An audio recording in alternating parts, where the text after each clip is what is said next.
So today I'm going to talk to Mario Dipalo. He's a broker of record at Home Life Kingsview, and we're going to have a discussion about how investing is such a big part of our journey as realtors and how a lot of Canadians are trying to expand into the non-Canadian market, especially Florida, for investing. Watch the entire episode and please let us know if you have any questions, comments, etc. Hi, everyone. Welcome to another episode of my podcast. And I want to welcome Mario Dipalo, broker of record at Home Life Kingsview. Welcome, Mario. Thanks for having me. Thank you for coming on. Yes. So why don't you tell my viewers a little bit about who you are, how you got started in real estate? Okay. Broker of Home Life. So I started in real estate I started actually in 1984. Oh, wow. I was 19. I thought you were born in the 1800s. That's very funny. You're full of jokes too. You're not also a fantastic realtor, but full of jokes. Maybe you can do some stand-up, get your side gig going Yeah, at Yuck I could. I'll be willing there. I'll be the heckler in the front row. Thank you. Right. Do you have any real estate jokes maybe you want to share with us while you're here? I think you could share some real estate jokes because don't you teach at Humber College as well? I do. I'm a facilitator. I don't teach. We facilitate. Got it. Yes. What's the difference? Teachers get paid. Facilitators get a pension, and facilitators don't for Humber. Got it. So that's about it. But no, I started when I was 19. I did the phase one back when you had like phase 1, 2, and 3. So I did phase 1, and being 19 and broke and not knowing anything, I think I failed it by 1 mark. Aww. So I got you need 76 to pass. I got 75. So I didn't bother going back. It was like 1 week. So I wound up in between doing other things, getting other odd jobs, and was an appraiser, right, for the bank, and property manager, managed like 1 million square feet of industrial commercial properties for construction companies. And then I wound up going back and getting my license back in 99. So you would have been really interested in real estate because you stayed in that same space. Yeah, I liked it. I mean, it was easy to get into at the time because you didn't need high school. I didn't finish high school, just the way it happened for me. And you need to be 18 and a Canadian citizen, so that was in my wheelhouse. Easy so I figured, that's right. And it wasn't easy for me in 1984 when I failed it first, but you go back at it, and then the more you understand about real estate, you thrive and try and do it, and you get your license, and away you go. That's awesome. Yeah. So how long has it been? Like 30 years now in the business? I think I'm coming on my anniversary of 25, I think. And then I start getting the discount in the renewals for the TREB dues and fees, right, for being a senior agent. So you'll get there one day. And as long as you're full-time, you're a fantastic agent. Yeah. I know you started with me, and then you decided to go see if the grass is greener on the other side of the fence. And then have to bring what that happens? up. They always come you back, have to bring it up. Right? Yeah. Well, that's okay. Why would you want to come back? I was homesick. There's a reason why, right? I came back to Home Life because I was homesick. It's just only we're homesick is because we're not giving you good support or anything like that. We got a fantastic front end with Sandy, and hopefully I can support you along the way. Yeah, no, I really appreciate the support. I came back and I didn't skip a beat. You welcomed me with open arms. There's no hard feelings. So I really appreciate that. Love all serve all. And I'm going to make you really famous now. That's great. That's all. Okay, I don't want to be the famous, the guy on the milk carton famous, but I'll take any other fame I can get. Yeah, but Mario, tell me, how has the industry changed to you right now? Like the agents that you hire right now, and when you started, what is the difference? A lot of marketing now is different. Digital marketing now. It's no more putting ads in the paper. What was it called back then? Yellow Pages? No, not the Yellow Pages. Well, some used to do that. Yeah, the Yellow Pages. It was like our hot sheets or a magazine that was geared towards real estate. Wow. So you used to put in your ads, and then the process now, we used to get books, thick book with all the new listings every week, right? So that's how we wouldn't get it online, not how it is now. So it's changed tremendously, right? And the dues have, gone down a little bit, and the updated courses have more streamlined to, updated education. Yeah. But the one thing that's always consistent is marketing, right? You got to market yourself. Absolutely. Now, a lot of agents are finding different ways of marketing, like podcasts like you're doing, Instagram posts, videos, all kinds of different ways of getting your name out there, right? So I see that a lot. Very creative. Some of the agents out there are getting creative and what they're doing, like for instance, like what you're doing now, Yeah. right? You're staying in tune on how to market, which is very good. Absolutely. Very good. And you said that you just got a listing today. So the Yeah. way that you, get clients to list with you, is it different from how it used to be back in the day? This is a people person business. So it's all referrals. A lot of it's referrals. Like this listing I got was from a good friend of mine that I've known since I was 15 years old, right? Amazing. So, wow. right, and his mother decides, it's time to sell the house. She's been in the house for 30 years. It's a back split in Brampton, right? So a lot of people will be interested in that. You can convert that into an income property or take it, the way it is. And to have that, I think it's a second owner. She's a second owner of this house since it was built new. So, you're getting something that's not too hand me down cookie and cutter. used and transferred hands a lot, right? So, and it's still, relatively respectably maintained. So it's good. Do you think you will have to do a lot of staging to make the property look presentable? We decided we're not going to stage because it's such a 30 years. She has a lot of things and furniture and knickknacks. We decided we're going to declutter and kind of make it look nice. Do our videos and postings and probably not doing open houses because a lot of open houses are for agents to get their leads and you get a lot of nosy neighbors that come by. I agree with you completely on that. But that's part of the job that we do. Yeah. I mean, it used to be open houses, worked, but I think after the pandemic, it's not the same. Everything's changed, right? Yeah. Now, you said income property. So when you became a realtor, did you start on the investment side of real estate right away because you believed in that as, Well, I owned a couple of one property I had before I got into real estate, and then I wound up buying a loft. Like I had a triplex down in Riverdale, so that was pretty good. It was great area. Yeah, it was excellent area. I wish I was still held onto that property, but at the time I bought it for $286,500, right? I'm so it's jealous. Right? It's a couple $1 million now. Yeah. But the same process was there, and I used an agent to do the deal that I used to play hockey with. And I said, okay, here's a listing on income, your income properties. Here's 3 kitchens. It'll make, perfect. It was right up my alley. And, love it. That's what I wanted to get into in real estate. I figured, a guy like me, I didn't wind up getting the university education or working corporate. So I figured, let's start investing and do that, right? Yeah. And parlay it. So then did you buy outside of the GTA as well? Yeah, I over started, time? I was in the GTA for the longest time. Yeah. And then now I'm starting to branch outside of, my comfort zone. So I want to pick up a place in Cobourg, Ontario. It's about, an hour and a half away. Yeah. That Barrie property I bought off of you. Thank you very much. Of me. Thank you. And we're going to put it on the market again probably next week. So, hey, I can put it on the market for you. Yeah, that'll be nice. And then I recently started investing in Florida. So I buy a condo there on the beach. So that's international investing, which is a whole new animal. Very exciting. Yes, I get a lot of people that are at the stage of investment in Canada where they are looking for other avenues, and Florida seems to be the top of the list. Why do you think Florida is the number one destination? Taxes, are a lot cheaper than a lot of places in the U.S., right? So for capital gains or federal taxes is a lot lower in there, and it's a nice sunny, place to be, and it's close to Ontario. It's like 3.5 hour flight. Yeah, so things like that are good, and you see a lot of Canadians like to migrate down there. They call it snowbirds. So wintertime I'll be there. Yeah, and funny thing, it's because I don't have a license down there, so I can't, do my own deals and that. Yeah. So I needed to get a realtor. Yeah. And it was kind of interesting and weird being on the other side of the fence, right? Knowing that, okay, I'm a real estate licensed realtor here. And now I got to deal with somebody in the U.S. to see how they operate. And let me tell you, I was lucky when I caught this agent, a very good agent that I had in Florida. I'm still using them. That's amazing. On top of it, right? I was like, by fluke, I just went on to realtor.com and I guess it was one of his listings, so I inquired about it, and he followed through. I said, hey, listen, I explained to him from out of town, from Canada. I'm looking at buying investment property. I'm looking at prices under, $250 and under.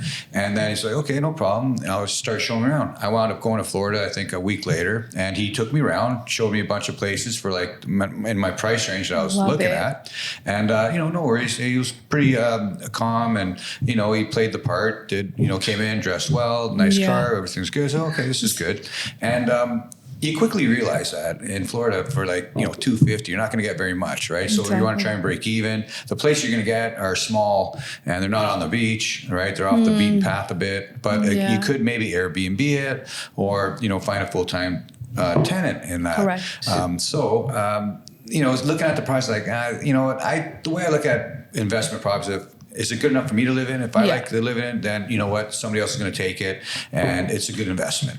That's very important. Yeah. You want to be able to be like, I would leave Canada in the winters, and that place is going to be my sanctuary. So it has to be like pretty nice in the sense, right? Yeah. So the 250 range, wasn't quite cutting it for me. So, I figured I got to bump up my budget a bit. So I figured I'll start looking for 300s, and then, 300s weren't any better. Oh, no. Then I said, you know what? I want to be on the beach, right? I want on the water, on the beach, at least an ocean view, something. Yeah. At least I know anything on the beach is going to retain value, and you're going to have an easy time renting it out. For sure. And he was showing me different places. I put in like 3 offers on other properties as well. So the same agent helped you. Same agent. He was right on the ball. And he was like, no problem. I said, okay, can you put an offer on this place? No problem.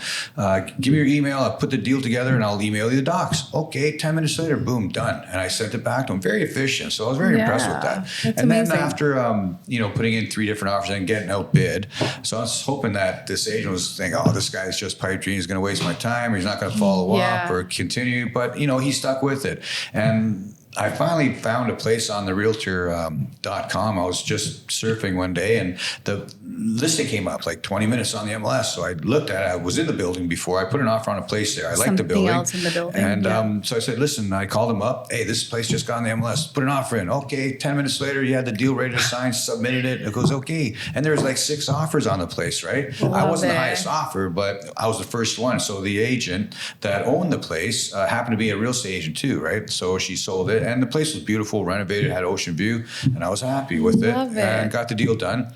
But it took a little longer to close because they, for foreign investors, you need like 30% down, and then you need all the other supporting documents like an accountant letter that we don't do when we qualify for mortgages, right? That's how they operate down there. So I had to go and get that done and get it notarized. And so it was a little bit more of a hoops to go through and a longer closing time. You need at least minimum 45 days, they say. No, the mortgage, the financing was the biggest question I was going to, ask you about, because as Canadians, I know lenders will do the deal at 30% down, but what are the opportunities at 20% down? Are there options for Canadians to have 20%? RBC and TD will do mortgages at 25. They'll give you 25%, right? And so that's not so bad. So based on your Canadian income and your Canadian credit, they could approve you for an investment property. Exactly. Got and it. run it through RBC or TD, right? But can you disclose that this will be a short-term rental?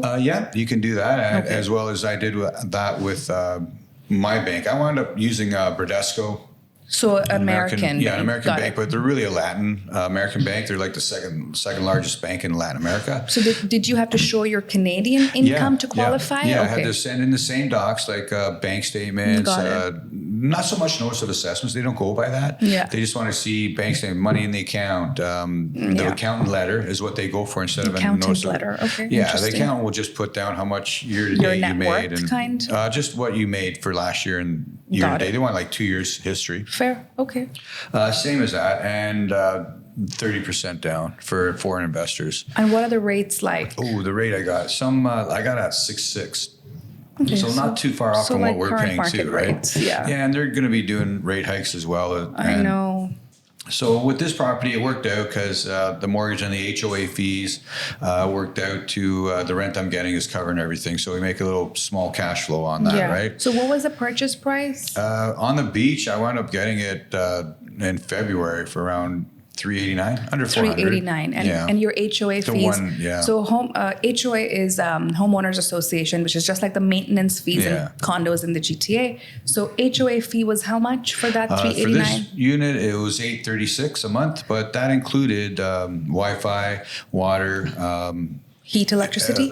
Not electricity. You have to pay that separately. Got it. And it's around $40-$50 a month. Got it. But the 836, so another thing too is when you looking to buy condos in Florida, you got to make sure they have a reserve fund, which is easier to qualify for mortgage because and that also helps for the insurance on the property because without having hurricane or impact windows, your insurance would have been $1,900 a year. So since I had the impact windows and storm doors, it was $700. So that's a big difference. So it's good to have that. I did find that in Florida, especially Fort Lauderdale and Miami area, a lot of the condo buildings that you want to be in, the HOA fee is like $700, $800, $900. And I'm like, that's really high.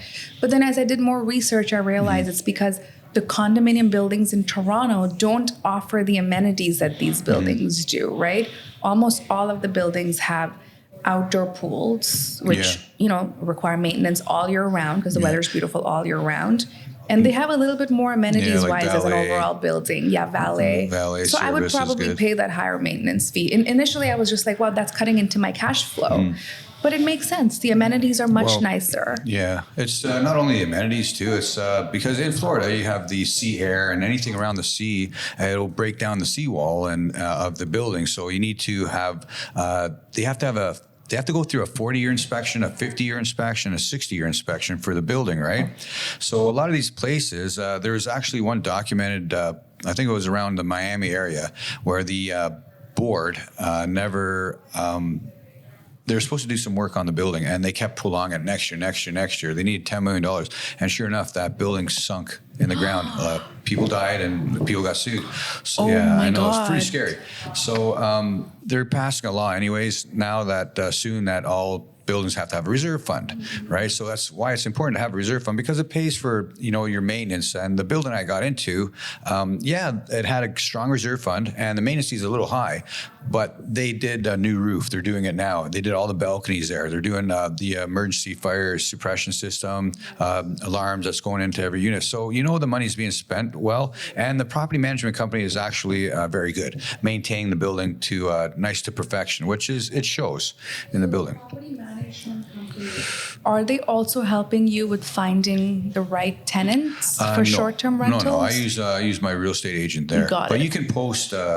A lot of places there in Florida are short-term. They'll go for short-term. Like some place around the Broward County area, they won't let you do Airbnbs, like a short-term, like 1 week or less than that. But you can do like executive rentals for 30, 60, 90 days. There, on some places, they'll let you rent it out twice a year, 6 months minimal. So you can do one for, 6 months, another one for 6 months twice a year, or do a 10-month and a 3-month.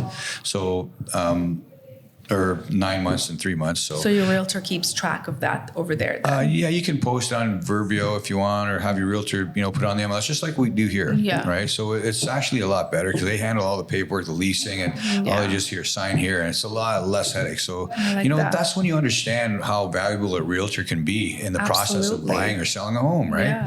Because it's not as especially for me, I'm in different foreign territory, right? Correct. So, and I ask them questions like, when I put a deal in, do I get a finance period or inspection clause? So he goes, okay, this is how it works. You get a 5-day period. It's a cooling off period, your inspection period. So you go in there 5 days, you go through the building, you like it, you're fine, great. Put down a deposit. So you're under contract, right? It's pending. And then you have 30 days to come up with financing. So I'm thinking, whoa, 30 days. So that means I can still back out of it after 35 days. Yeah, you can get out of it. Oh my God, that is a huge difference. It does, right? And then you can start dropping different offers on 3 or 4 other places at the same time and say, okay, you know what? I don't like this one. Get out of it. And which is kind of like that is very interesting. Yeah, I know, right? It's a very different way of doing business. I don't know how I feel about that, though. Oh, I hate that. That's not very, for a buyer or for a seller, that sucks because you're tying up your property for over 30 days and then you have no guarantee that it's going to close. Close. So that's why you see a lot of deals that are like cash-only deals, right? So that means cash. There's no backing out. There's no finance period. You got to get me the money on closing in a month or two. right? Wow. That's very interesting. So that opens up your eyes on saying, wow, okay, that's a different way of how we do business. And, being in the business a long time like yourself, it's you always question it and go, oh, that's kind of odd. And that doesn't really protect the seller, no, not at all. for that. So, being a realtor and having one and understanding the process, it's a valuable person to have in your corner. Yeah. So everybody out knowing there, all of these use rules. your real estate agents. Absolutely. But you had such a good experience with this person that you would use this person I'm gonna buy another again. One. Yeah, I'm going to sell that place in Barrie. You're going to sell it for me. And I'm going to go down south and buy another one. And then hopefully I'll retire down there for 5-6 months. So this Barrie condo, you can do the same thing with short-term rental here that you're doing in Florida? You could. Because even your Barrie condo has water views, if I'm not mistaken. Yeah, it's a penthouse. you can do the Airbnb, but it's a lot of work too, doing that, right? So there's companies that will take care of it for you, charge a service fee, and then there's always the back end, like the ones that clean it. So you can have turnover B&Bs that they'll go in and clean your property, just leave your credit card on file. They take and you care don't of want to do that for the Barrie property. Nah, it's a little bit headache. I'd rather just have that one tenant in there and away you go. That's it. Pay the rent on time. I'm happy. Right. Yeah. But so unfortunately, people decide to, sell their properties in the GTA and buy in Florida. Like, what is the biggest reason why people should do that? Probably a lot of people downsize, right? Yeah. And then, having a vacation home, a second home is very appealing to a lot of people, right? It is. So you say, hey, I'm going to spend the winters in Florida. I'm going to spend the summers here with the family and kids, right? And I can bring my family or in-laws or whoever wants to come down to Florida, come down south, hang out there and enjoy, right? Yeah. So everybody's going to retire eventually one day, and what do you want to do? Are you feeling comfortable with that? Plus, it's U.S. dollar. The exchange rate is pretty good once you sell it, right? That's pretty there's true. Also, too, the tax implication on that, because they'll be holding back, I think it's 10 or 20 points on your sale to pay for any taxes that you be owing, right? And you need a international tax number as a foreigner to do your taxes. LLC, right? I can't remember what it's called, but you're right. It's a foreign tax number you need to, when you do your taxes, and there's a few other things too that you need to know. Get an accountant to do your books. Definitely get an accountant. So it is a little process to set up, but once you're set up, it's great. You go down, enjoy the sun. Well, the idea of Florida was so appealing to me that before I came back to your brokerage, I was thinking about just moving to Florida, buying a business there. But unfortunately, I can't become a realtor in Florida. You can get your license there, but I can't unless I have a green card. Yeah, you have to work in visa. So that's why I'm like, am I ready to leave everything that I have built over here? Well, maybe I should work on my business here so I can spend winters in Florida. Why not? So this seems like a very fun idea, to buy a property, have a business, like starting an actual, Airbnb or a short-term rental is a business, because once you buy one, you want to buy another one.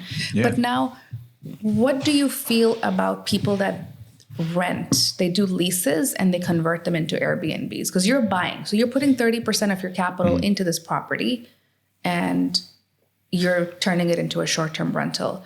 How do you feel about the other people in Florida that are just doing long-term leases, but then converting those leased units into Airbnbs? I see a trend moving that way, right? A lot of hotels down there are pricey, right? And you have people that have condos say, you know what, let me put it on the Airbnb system. Let's see how much I can make. And it's a side hustle for them, or, they can make good money doing that. And it's actually worthwhile. There's a lot of inventory in those areas. There's especially so many. on the Gulf Coast. Exactly. Yeah, a lot. I see, I facilitate with one gentleman. He has a place on the Gulf Shore, and he's making good money doing that. He showed me his statements. And what is good money? Like, what are you looking at on a monthly basis? Well, anything that's positive cash flow. Anything that's above and beyond the carrying cost is a good amount. Of course. What's your comfort zone? Yeah. How much are you okay with? Or So what is the revenue if we don't look at cash let's flow? say a 3-bedroom, you can probably get about $10,000 a month. Wow. I know on the Gulf Coast, in say where I'm at. So when you say 3-bedroom, you mean a condominium? Yeah, condo, 3-bedroom. He's getting about $10,000, right? And then $2,500 a week, and then Airbnb takes his cut. Yeah. So he's doing all right with that. I mean, other places you can find like Broward County, like Miami-Dade area. Yeah. You can do a monthly charge of somewhere up to $4,000, depending on how many bedrooms, right? Well, even if $10K is the gross revenue, and even if you're making 30% of that as just net profit, that's a pretty good monthly number. Well, yeah, $3,000 profit, but it depends. Like usually carrying a place like that's around $1 million. So carrying would be around $4 or $5,000 a month, right? So if you can get that, and then you have maintenance, cleaning, furnishing, so of course. Do you furnish your place, right? No, not. I was going to, but I left it empty because the tenant that's taken is bringing their own furniture, which makes it easier. So this is a long-term rental for you. Long-term. I'm not doing a short-term. I was thinking of doing short-term, like seasonal, because I was didn't know nobody was looking at it. I thought, so just to protect myself, I would do that. This is a standard 1-year lease then? Yeah, they did a whole year. I think they probably will stay a little longer. And then over down there, they leave like 3 months deposit, like first and last plus a month security. Nice. And then you put in the lease that tenant has to pay the first $500 of any kind of repair to the unit. So it's like, okay, anything over $500, I'll pay. That's amazing. So which kind of, if a light bulb or the dishwasher, like toilet gets clogged, it's only like a $200, you have to pay up to $500. So can your tenants reach out to the building property management for these minor fixes? Yeah, they could see if anybody is available, right? Or, have their own contractor or what have you. Okay. So you're not in charge of all of those day-to-day maintenance? Not so much. Usually buildings are pretty low maintenance, so that's why it's the appeal to buy a condo rather than a single family home. Because single families, you can do whatever you want. You can do the Airbnb, but then you have to have that set up where the cleaners will come in after the week, turn over everything, and they buy fresh linens for you.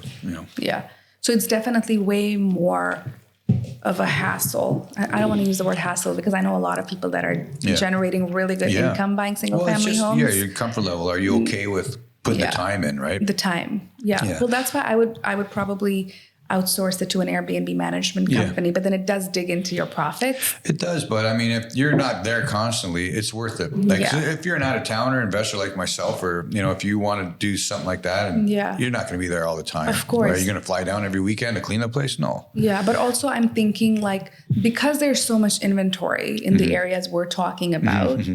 How do you make your property stand out? And if you are not doing the work, what incentive does the property management company have to make your property really stand out? You need, it's got to be clean property, right? The furniture inside has to be good, right? And a nice renovated unit would be nice, right? Not something dated with old wicker, or something that you have. So furnishing, decor, all of that stuff will really matter, right? So it's a whole...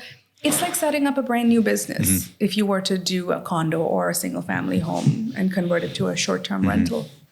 Yeah, I rented an Airbnb last year. Location was great, loved it, but the unit was 2-bedroom, 2-bathroom. It worked good for myself and my kids, but the furniture inside was like dated. I was like, Yeah, see, that ruins your experience, right? Like if a bed is not comfy or if a couch is not plush. But the couch was like old, and the table was like something that that you would never eat on. No, it was like, that was a coffee table. It was like, this is a coffee table. What the heck? Man, it's like something you put outside. But other than that, the location was great. Yeah, and then also the being able to communicate with the host, right? So if you have a question, they answer you right away. That's always important if you're going to get into that kind of line of work. Airbnb, another place where, regular people that don't have their license can make money in real estate, right? You don't need a license to make money in Airbnb. You just need, the property. You need the connections, Yeah, well, when I bought my first property in Niagara Falls, I bought it for the purpose of starting an Airbnb business. And I furnished it beautifully. It was nice. It had a fireplace, a 3-bedroom home. And I got so many bookings on Airbnb. I was averaging about $7,000 a month in revenue. That's excellent. And then after 2 months of running that Airbnb, the city of Niagara Falls sent me a cease and desist. I was like, damn it. Yeah. Why? Is there rules or something? There's rules. They're like, I can only convert this to a bed and breakfast if I'm living in the property, and they don't like the word Airbnb. Yeah. It's B&B, bed and breakfast. So if I'm living in one room, I can, rent out the other 2 rooms. But if I'm not living there and the whole property is in Airbnb, I honestly do not understand. There was a lot of areas within the Niagara Falls the city of Niagara Falls, where you can do it and you can't do it on the street. And you can't do it. It was so confusing because I went there and I'm like, can you explain? And they couldn't even help me. So I decided to get a long-term tenant in there. It's a great property. It's appreciating. Still have it? I still have it. Right. Yeah. There It's you go. appreciated quite a bit. Right. And I have great long-term tenants in there right now. Recently had, the tenants leave. So now I can charge market rent. New tenants moved in June. I love holding on to properties, but the initial purpose was for Airbnb because I see how the revenue could be significantly higher, right? Mm-hmm. And when you have long-term tenants in a property, there's wear and tear. They're going to live in that property. Yeah. There's going to be regular wear and tear, appliances, even curtains, walls, paint, etc. But Airbnb, a cleaning crew is going to come in and make it look spick and span. And if they break something, Airbnb is such a great platform where you could ask for refunds, and they have insurance too, right? Yeah, you have insurance, and also they have the client's credit card numbers. So there's rules, and if they damage something, they're in charge of taking care of it. That's good. It was it was a very good initial experience, but I never pursued it. But maybe in Florida, I'll start an Airbnb. Well, yeah, business. you can do the, you can set yourself up for that if you're into that. Yeah, just the process of setting it up, making it look pretty, furnishing it. I like that part. Yeah.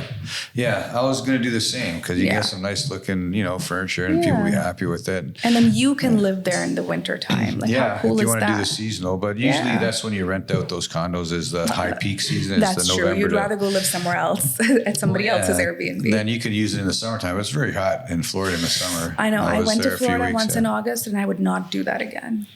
It's probably I melted. You melt. Yeah. You just start melting. Your skin starts melting. So That's crazy. mine. Thank you. But other than that is my skin. Yeah.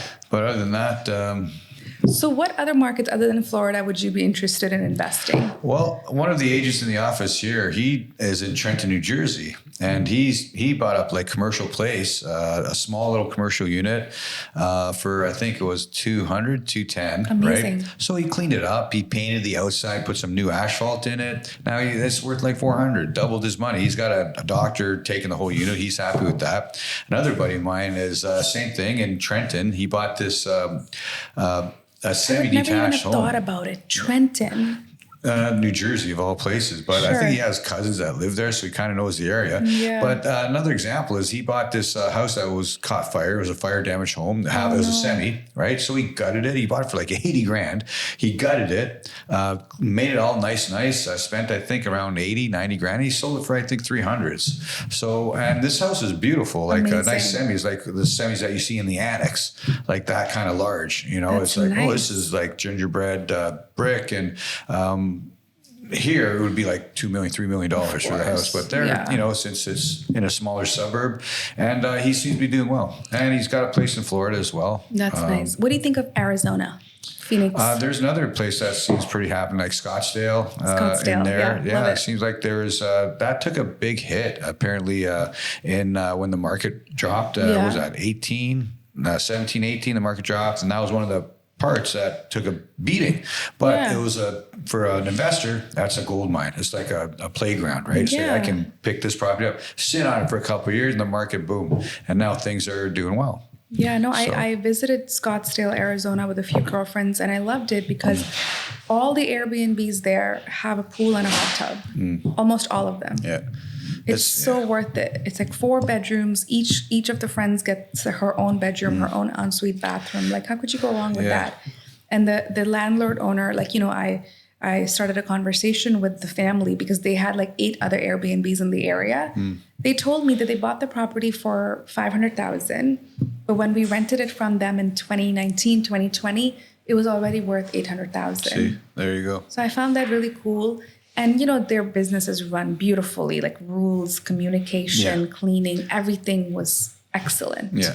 Keyless entry, Wi-Fi. They had a little booklet of all of the places we can go visit, house rules, very important. Yep. And it was just amazing. Yeah, they have it all dialed in, right? So when you hear somebody, I got 8, Airbnb properties, they got it dialed in. They know have what it a is, and they system. know the advantage and the gold mine that they're doing, Yeah, right? and it's a business. It's You got to run it like a business. Exactly. Be serious Do your about taxes, make your money. That's a positive cash flow too. I mean, that's and just the customer service. Every year they will send us a message. Yeah. If you and your friends want to come by or Come are being back. That's available, right. these are the dates. Here's a link. Book it. It was so cool. I know. Yeah, that's a good thing. So if you're going to try and get into that, is that what you want to do eventually? It's a pretty good passive I'm income. torn, But you know, because I'm so comfortable with Ontario investing that I'm like, do I need to? Well, that's I love another Niagara thing. Falls, Yeah. London, Sudbury. That's another thing Sarnia. too. I was on the fence with, do I want to start doing international investing? And hey, I'm never going to, what if something goes wrong? I'm not going to be able to fly down at a moment's notice and take care of it. Or so that's why, you know what, condos is easier, right? Low maintenance. You don't have to cut grass or anything. You pay your HOA fee, they take care of it. Yeah. Get a real estate agent down there, they take care of it, right? Exactly. It was easy. It was like hands off. I don't care. Where do I sign? Email me the deal. Okay, here, boom, click the button, the button, done. Right? The deposit. Okay, you open up an American bank account and then you get that Zeely and they email you the money from Zeely. Zeely, is that how you do it? Say it. I know about Venmo. I don't know about Zeely. Okay, cool. Yeah. Very nice. So that's another way you can, e-transfer money, right? Large sums. Love it. So that works out. And then you set up your bank account where your HOE fees come out automatically, and same with your mortgage. So you don't have to do nothing. You don't have to worry about, missing bills or anything. Yeah, like I feel like initially I was thinking I'm going to get a property because I want to live there. But knowing how I am, I might want to live in a different property every winter, right? So I want to continue buying here, build my portfolio here, and use that positive cash flow to buy your own place travel you want to Florida and live in different hotels or Airbnbs. Yeah, right. I don't have to buy something there just yet. Maybe I will. I got to look for an Airbnb for this Christmas down there. Now I'll help that you I find don't it. have one. Yeah. Yeah, I was looking on that. But you have a long-term tenant in there, right? I know, so I can't use my place. Exactly. But they're offering short terms in that building that I'm at. So I was trying to find that. But that's your own level of comfort, like doing that. And I don't know, I guess my friend, I was going down there for a couple of years, hanging out at his condo and staying at the hotel that right next door. And he goes, hey, why don't you buy a place down here? Come down. But then I go, you know what? I want to buy a place, but I don't want to live in it. I don't want to keep it vacant if I'm not using it. That's one pet peeve of mine. That's exactly what I'm saying. Like, I don't want to have a place where I'm paying every month and then I don't use it. It's vacant, right? Yeah. So I figured, you know what? I'm going to buy a place, but it's for investment. All right, it's just investment. I got a full-time tenant, fine. And then I caught wind of you can do the seasonal, or you can rent it out 2 times a year, like 6 months or 8 months and twice a year. Like, that's different. That's good. Then I can do. I was thinking of okay, I'm going to rent it out seasonal. Then I'll take it maybe 5-6 months over the winter time. It'll help pay for the mortgage and HOA. But then I'm thinking I don't want to. It has to make financial sense, right? You don't want to keep it vacant. Well, I'll hopefully I grab a few more, and then maybe I'll get one for myself to enjoy when I 10 years from now or so, when it's time for me when we get to that level of wealth where it's okay to have a property that's just for you. Yeah, and then our family, my kids will go down, or whoever wants to use it, like Harpreet or something wants to go down. Yeah, like if I do 5 deals in June, you're going to let me go there for free, right? That's it. That'll be an incentive for the agents, right? That would be. You got the top salesman gets a weekend in Florida or a week. That means me, right? Yeah, that'll be you. You'll be on the top of the list. They're knocking it out of the park. Love it. Well, thank you so much for your time. Listen, I appreciate the time here at the Queen of Real Estate podcast. Episode what? What are we into now? I'm actually going to decide what episode you're going to be. Oh, can I be the first one? So it'll be a surprise. Yay. But I would like to tell all of you guys, if you have any questions about what we chatted about, send us comments, follow, like, subscribe. Share. And if there's any other topics about international investing you want to know, please send me a message. Share in the comments. Mario, where can people find you? Are you on Instagram? Yeah, at Home Life Kings U. Or just call Salwa and she'll get a hold of me. Amazing. So if we want to buy a property, amazing. I'll be doing that. I golf a lot now. Amazing. Maybe you should take your agents for a golf day. I did actually. Well, I did the golf simulator. That was fun. I was not invited. Well, just I was going to do another FYI. one. I'll be doing another one, and actually, I'm doing one on Sunday. So, but it's for not for the agents, for friends. But I got sandbagged into doing it, but and they don't golf, so I was like, and I'm a golfer. So, I need to learn. That's all right. It's fun. So, anyways, I appreciate the time for letting me come to your podcast, and much success. Thank you. And let's close some deals, guys. We'll do it. Give us a call. Bye. Yeah, thank you. All right. How was that? How long was that? 40 minutes? It was 40.